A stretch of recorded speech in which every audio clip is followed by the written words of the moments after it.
শিলিগুড়ি থেকে মিরিক যাওয়ার সোজা রাস্তা হঠাৎ বন্ধ, তাই আমাদের ধরে নিতে হয়েছিল অন্য এক রাস্তা। শিলিগুড়ি থেকে মিরিক যাওয়ার সবচেয়ে সহজ আর চেনা রুট হলো দুধাই হয়ে, কিন্তু দুধাইয়ের ব্রিজ ভেঙে যাওয়ার কারণে রাস্তা সম্পূর্ণ বন্ধ ছিল। আমরাও একটা নতুন রুট ম্যাপ তৈরি করলাম। কার্শিয়াং হয়ে আমরা ধরলাম আমবুটিয়ার রাস্তা, যা আমাদের পরে মিরিকের মেন রোডে তুলে দেয়। রাস্তাটা সত্যিই বেশ খারাপ আর ভাঙাচোরা ছিল।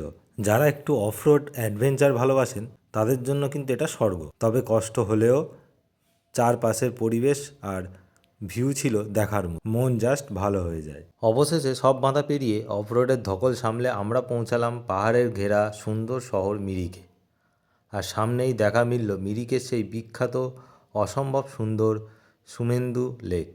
রাস্তা যেমনই হোক, ডেস্টিনেশন পৌঁছানোর এই আনন্দটাই আলাদা।